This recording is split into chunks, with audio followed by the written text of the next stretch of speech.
Hello everyone, कैसे हो आप सब। मैं हूँ सुदेश नागर। मेरे यूट्यूब चैनल मिष्का नागर व्लॉग्स में आपका वेलकम है। और अभी बज रहे हैं सुबह के 5:15 और मेरी ड्यूटी लगी है किचन में एज़ यूजुअल, क्योंकि बच्चों को स्कूल भेजना होता है तो उनके लिए लंच तैयार करना होता है। और अभी जितनी भी मम्मी है सभी की सबसे पहले जो ड्यूटी होती है मॉर्निंग की, वो यही होती है कि अपने बच्चों के लिए कुछ अच्छा खाने में बनाए और वो हेल्दी भी होना चाहिए।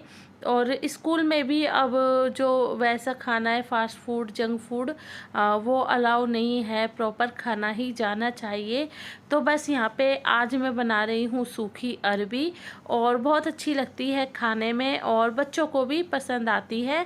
बच्चों को लगता है कि वो आलू की सूखी सब्जी खा रहे हैं और आलू की सूखी सब्जी से कहीं ज़्यादा अच्छी लगती है टेस्ट में।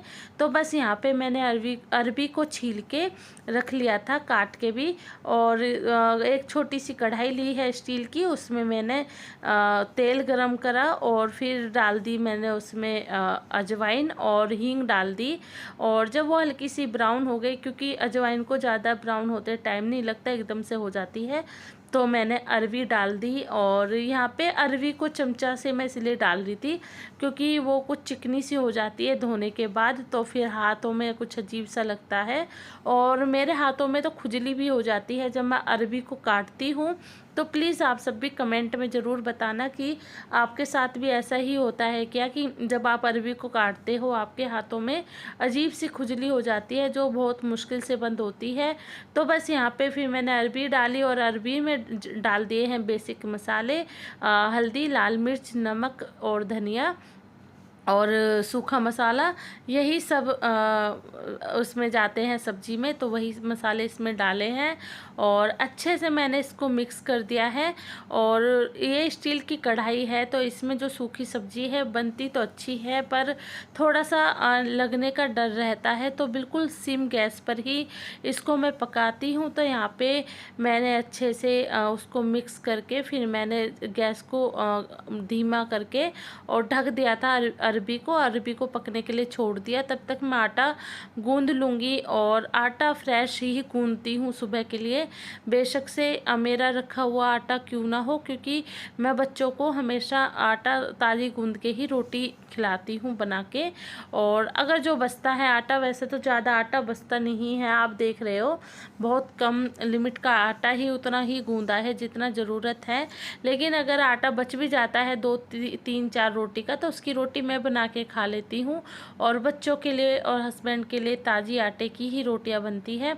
तो बस यहाँ पे मेरी अरबी जो है वो अच्छे से मतलब पक रही थी और यहाँ पे मुझे लगा कि थोड़ा सा पानी डालना चाहिए, क्योंकि स्टील की कढ़ाई है उसमें थोड़ा सा मैंने आपको बताया कि लगने का डर है। और तो यहाँ पे मैंने 1 ही चम्मच पानी डाला था और अब मेरी अरबी बन रही है, तब तक मैं चाय बना लेती हूँ। और अरबी में डालूँगी नींबू, क्योंकि नींबू से थोड़ा सा टेंगी सा टेस्ट आता है, खट्टापन सा लगता है, बहुत अच्छी लगती है इस तरीके से अरबी बना के। और इसके साथ परांठे तो लाजवाब लगते हैं, मेरे बच्चे तो खाते हैं बहुत अच्छे से खुश होके। यहाँ पे हमारी जो सब्ज़ी है वो तैयार हो गई। अब मैं फटाफट लंच बनाऊंगी और बच्चों को स्कूल भेजूंगी। और उसके बाद अब बज रहे हैं 7:30, मैं और मेरे हस्बैंड आ गए थे मंदिर। आज सोमवार था और कहते हैं कि हस्बैंड वाइफ को इस दिन जल ज़रूर चढ़ाना चाहिए। उसके बाद फिर हस्बैंड मेरे फैक्ट्री चले गए थे, मैं जिम गई थी और मैं जिम से आई थी 10:30 बजे के आसपास। तो यहाँ पे फिर मैं अब जो मेरी चलनी है, मैंने आपको दिखाया था एक ब्लॉग में कि वो बिल्कुल ब्लॉक हो गई है। उसमें मतलब कुछ भी अगर मैं चाय वगैरह छानती हूँ तो बहुत ज़्यादा प्रॉब्लम हो रही थी, बिल्कुल भी वो छन नहीं रही थी। तो इस तरीके से जो इसके छेद बंद हो गए हैं वो बिल्कुल खुल जाएंगे, क्योंकि जो चाय की या दूध की जो मलाई होती है वो बिल्कुल ऐसे चिपक जाती है चलनी के छेदों में कि उसकी वजह से बिल्कुल वो ब्लॉक हो जाती है। और इस तरीके से अगर हम उसे कुछ टाइम के लिए आग पर रखते हैं तो वो जल जाती है, मलाई जो है वो बिल्कुल राख होके निकल जाती है। ये ट्रिक मैंने यूट्यूब से ही सीखी थी और ये जो ट्रिक है ये सिखाई थी कविता किचन ने, जो मैं कई सालों से उनको फॉलो कर रही हूँ और बहुत अच्छी रेसिपी भी वो सिखाती हैं। तो उन्होंने ही ये ट्रिक बताई थी कि अगर चाय छलनी जो है वो ब्लॉक हो जाए तो उसको किस तरीके से हम फिर से ठीक कर सकते हैं। और ये स्टील की चाय छलनी है जो कम से कम 100 रुपये की आई थी और अच्छी कंडीशन में है। अगर ये कुछ इसमें दिक्कत हो रही होती तो फिर मैं दूसरी ले आती। बहुत अच्छी है चलनी और अभी नई ही है, मैं अभी 5-6 महीने पहले ही इसको लेके आई थी। और यहाँ पे फिर मैं इसको अच्छे से रगड़ दूँगी जिससे कि बिल्कुल जो भी इसमें जला हुआ है वो अच्छे से निकल जाए और बिल्कुल हमारी जो चाय छलनी है वो नीट एंड क्लीन हो जाए। तो बस थोड़ी सी ये काली तो हुई है लेकिन कोई बात नहीं, इसको हम चला लेंगे ऐसी कंडीशन में। और ये देखिए बिल्कुल अच्छे से जो उसके होल है बिल्कुल वो खुल गए थे।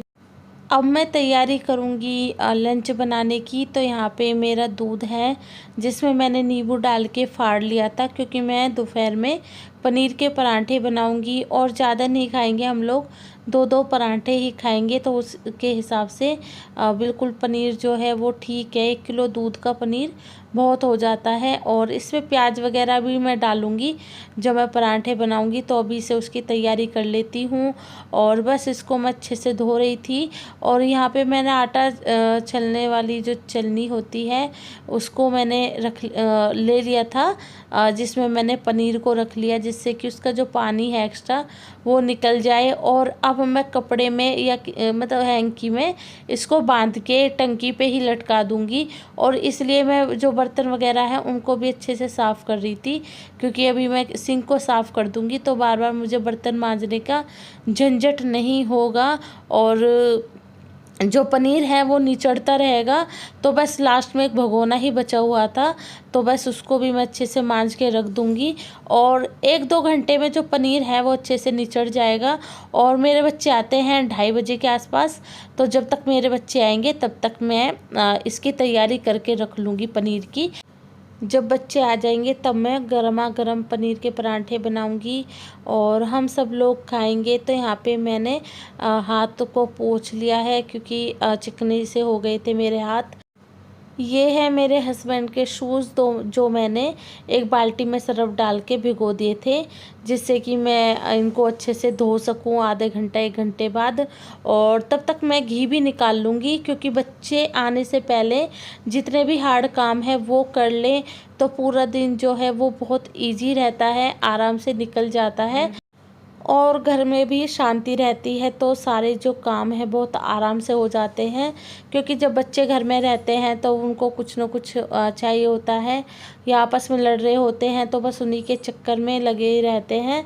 तो काम में भी डिस्टरबेंस होती है, कई बार हट के काम से फिर उनके पास जाना पड़ता है। तो बस ये जो टाइम है ये ऐसा टाइम है जिसमें कोई नहीं है घर में और मैं आराम से अपने घर के जो काम है वो कर लूँगी। और घी ऐसी चीज़ है जिसमें बहुत ज़्यादा टाइम लगता है, तो बस यहाँ पे मैंने ब्लेंडर से अच्छे से ब्लेंड कर लिया था बहुत देर तक, तो घी निकल गया था।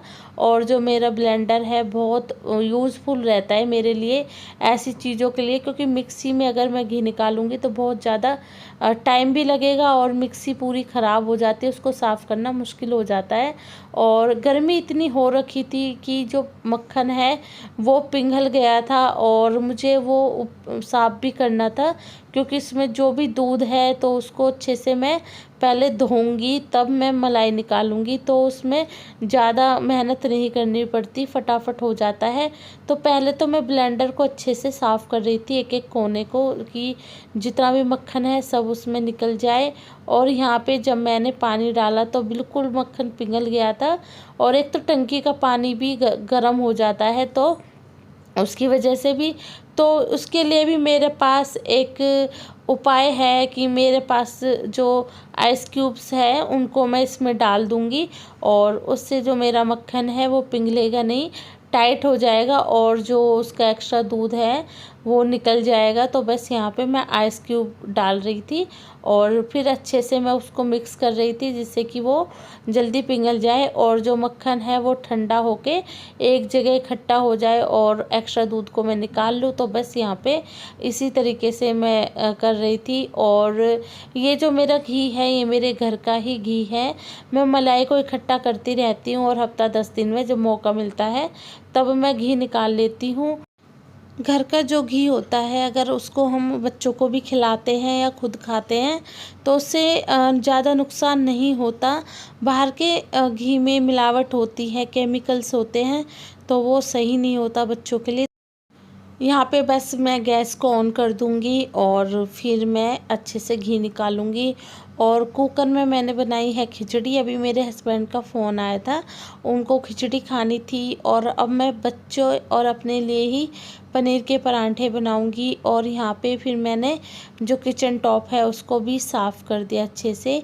और थोड़ा सा चिकना तो हो गया था क्योंकि अभी काम थोड़ा सा ऐसा ही हो रहा है घी का, तो उसको मैं अच्छे से बाद में सर्फ़ से साफ़ कर दूँगी किचन टॉप को। और यहाँ पे अब ज़्यादा टाइम नहीं लगेगा क्योंकि जितनी भी मेहनत थी वो सारी अब हो चुकी है। बस अब फटाफट इसको चलाते रहना है। और इतना इसमें ना ज़्यादा घी ही निकलता है, जो मलाई होती है वो ज़्यादा नहीं निकलती। और बस मुझे 15-20 मिनट में मैं इसमें अच्छे से घी को निकाल दूँगी। तो लगभग मुझे 8-10 मिनट हो चुके हैं और ये देखिए मेरा घी जो है वो निकलना स्टार्ट हो गया और फाइनली मेरा घी निकल गया है। और ये देखिए ज़्यादा मलाई भी नहीं है क्योंकि मैंने पहले ही अच्छे से सारी मलाई को साफ़ कर दिया था। बस अब इसको मैं छानूँगी। और आप लोग कहोगे कि गरम घी को कौन छानता है, उसे ठंडा होने का वेट तो कर लेते, लेकिन जो हाउसवाइफ होती है उनको इन चीज़ों की आदत पड़ी होती है।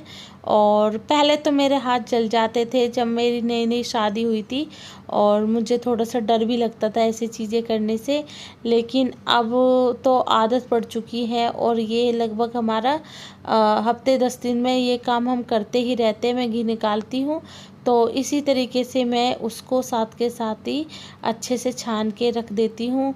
तो क्योंकि उसमें अगर हम टाइम लगाएंगे फटाफट से एक काम निमट जाना चाहिए। तो बस हमारा मोटिव ये रहता है कि अगर इस काम को हम लोग कर रहे हैं तो ये काम फटाफट से हो जाए। और ये देखिए बिल्कुल थोड़ी सी ही मलाई निकली है और इसको मैं कढ़ाई को रख दूँगी सिंक में। बर्तन साफ़ होंगे तो ये भी साफ़ हो जाएगी। और यहाँ पे बस थोड़ी सी मलाई निकली थी, उसको जो भी इसका घी है सारा वो निकल गया था। पहले तो मैं ब्लेंडर को रखूँगी और फिर जो मलाई है उसको मैं डाल दूँगी डस्टबिन में। और ये देखिए अब घी कितना शुद्ध और कितना अच्छा लग रहा है देखने में भी। गरम है, अभी थोड़ा सा मेरा हाथ जल रहा था आपको दिखाते हुए। और कम से कम 1 किलो से ऊपर जो ये घी है वो निकला है मेरा। तो लो जी, ये था मेरा आज का व्लॉग। आई होप आपको अच्छा लगा होगा। अगर अच्छा लगता है तो लाइक, कमेंट, शेयर, सब्सक्राइब ज़रूर कीजिए। मिलती हूँ आपको एक नए व्लॉग में, तब तक आप सब अपना ख्याल